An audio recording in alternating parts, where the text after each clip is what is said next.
Hi everyone, I'm ika.himee and welcome to my channel.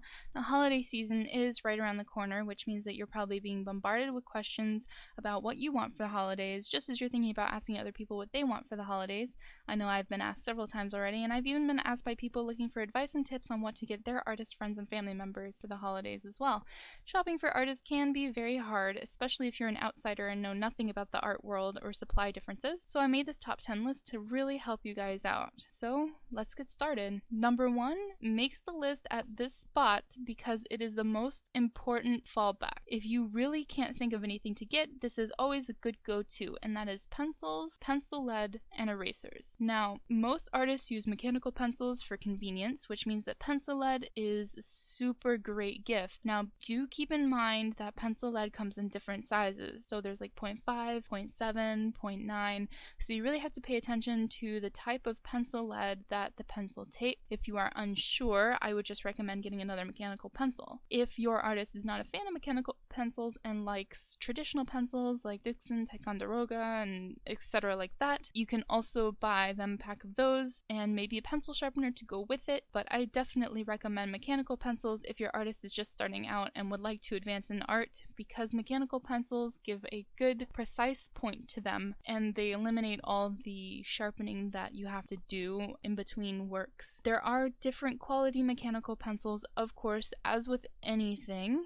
and if you're looking for a cheap option that still works, I use Papermate clear point pencils. I typically go with 0.7 lead, but that's a personal preference. Those are a very good pencil and they're not super expensive, and you can also buy eraser refills for them, which is super nice. But as for other erasers, I recommend artist erasers like kneaded erasers and stuff like that, fine point erasers. These are things that you might have to look up comparisons or reviews on because not all erasers are created equal. They are different. I do not recommend those little pink rectangular school erasers that every third grader has in their desk in class. Those are really awful erasers. They are only good for school work and they just smudge everywhere. It is not a very good or professional artist tool. I don't recommend them at all. If you're trying to get your artist something good that they can use, do not get that. Number 2 is shading pencils or color pencils. All artists have different preferences, so I can't tell you that a shading pencil is going to be more appreciated than a color pencil or vice versa. So you definitely have to pay attention to the type of artworks that your artist produces. This will determine what they're going to have a preference for. Some artists, I know several, prefer working with shading pencils and charcoals and stuff like that and blending stuff. For those people that typically work in traditional black and white or grayscale artwork, shading pencils might be a good gift for them if they are running low, if they've mentioned anything about it, or maybe if they want to try it. If in doubt, always ask your artist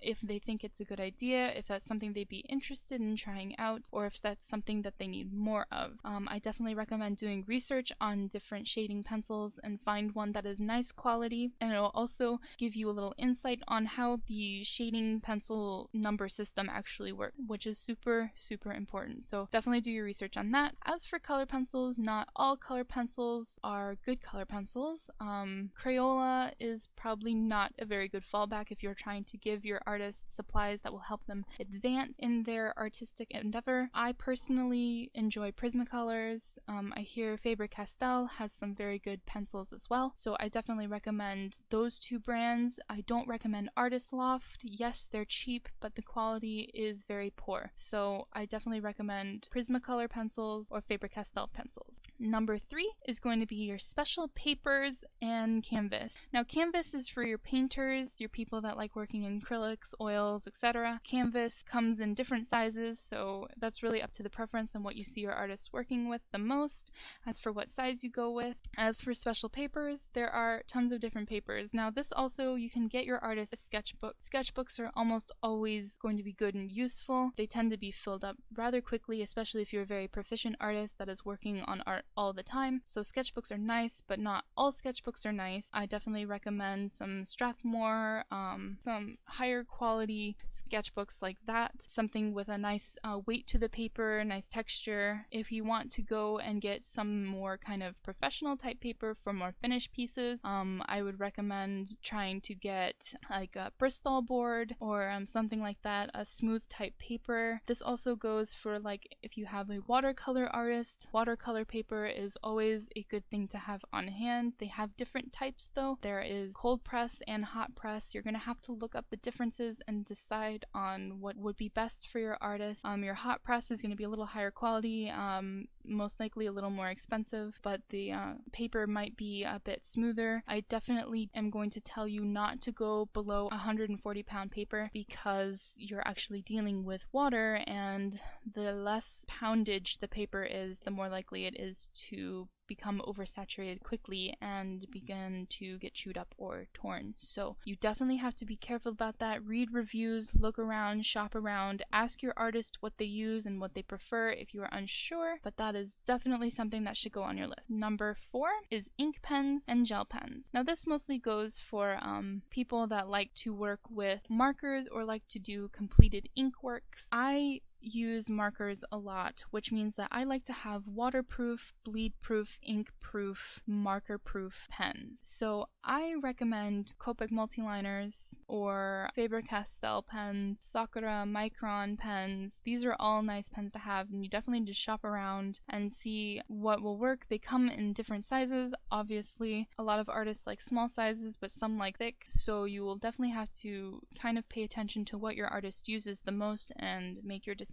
based on that. As for gel pens, I'm mostly talking about white gel pens. Most artists don't really use any other kind of gel pen except for white because we need white for highlighting, etc. Not all gel pens are good gel pens. There was a brand that I was using for a while that I don't recommend at all, and it was Pentel Sunburst.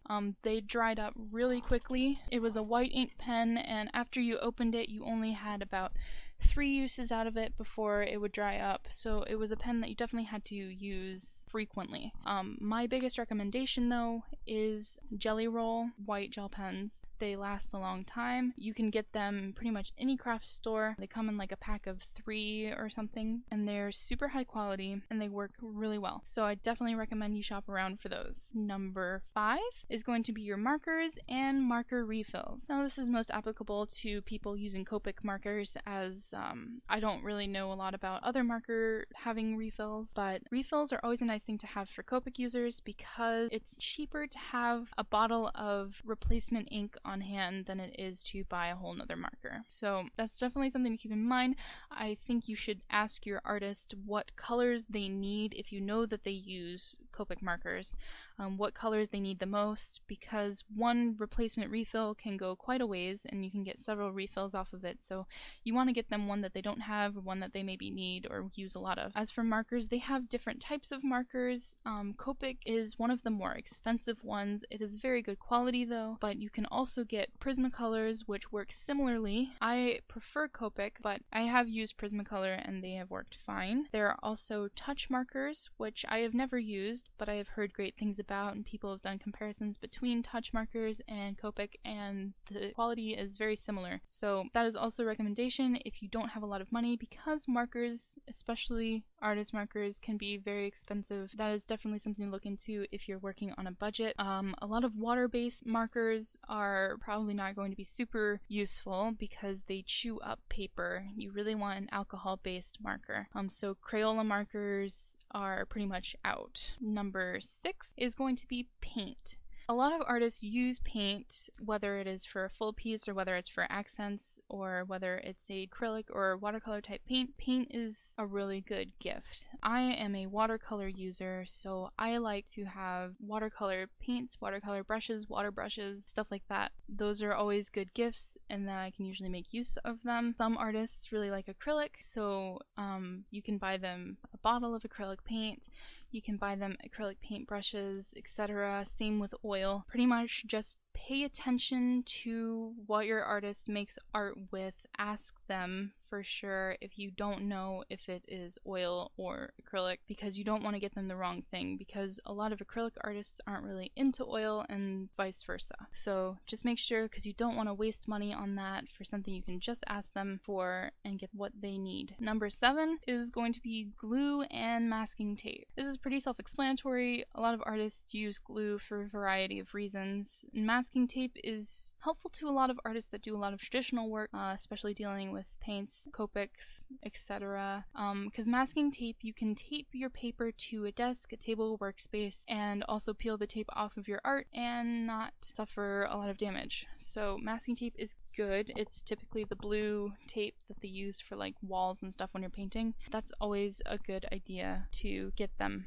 Number 8 is going to be comic supplies. Now this doesn't apply to everyone. This is mostly for your manga, anime, comic book fans that are actually thinking about working on their own series and are a predominantly traditional artist. Now you can get a digital artist these materials too, and they can have fun with it as well, but this is mostly for your strictly traditional artists or people that want to do a comic traditionally. And now comic supplies are going to be your pen and ink. These are typically they look like calligraphy style dip pens basically. They have different types. Some are very, very high quality and you want to look for them. They have different types of nibs and different types of holders, etc. you can look into. Ink is always a good thing. There's like deleter ink. Speedball ink is a really good one if you're not planning on coloring over it. Pretty much just look around, do some research on it. Those are good things to have. Screen tones are also a fun thing because those can get a little expensive depending on where you buy them from, what type you're getting, stuff like that. So screen tones are always nice. Comic paper is also really good. They have different sizes though, so if your artist is a comic Western style artist, you would probably want to go with the Western style comic formatted comic paper. If your artist is a manga style artist, you're going to want to go with the manga size paper. There is a difference between them. Look up the sizes to make sure you're getting the right thing because it makes formatting the final much, much easier. Now number 9 is going to be polymer clay and polymer clay tools. Now this obviously applies to a different type of artist than what I have used the last 8 numbers to describe, but I do use polymer clay. I think it's fun to sculpt things, make charms, etc. And most artists can have fun with that as well. There are different types. There's Sculpey and Fimo and probably a couple of other types of polymer clay. I've used them all, so it really just depends on whatever you want to get. Some artists have preference onto which clay they like. Some like Sculpey over Fimo, some like Fimo over Sculpey. You just have to ask them and be sure. As for polymer clay tools, this is mostly if your artist is kind of just starting out and don't really have a lot of tools, or if you see a tool that they don't have that you think would be useful to them. This will usually be in the craft store in the clay section, so you don't have to worry about hunting it down. It's usually right over the clay. So there is always that, and that is a super nice gift to get.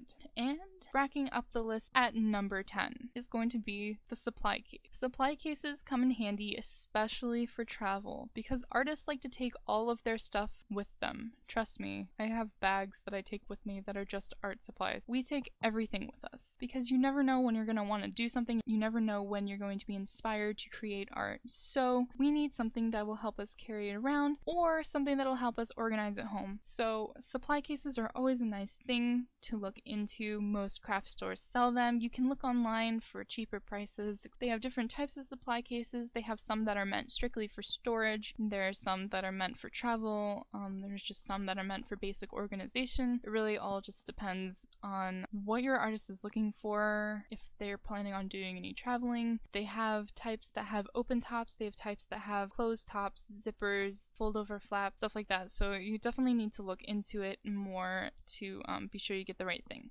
But I hope that that top 10 list was at least a little bit helpful to you guys. I hope that I explained things well enough for you to understand. As always, my links to my social media and everything is in the description for you guys to check out. Feel free to look at my art. Feel free to contact me about commissions and stuff like that. And I hope to see you guys again in the next video.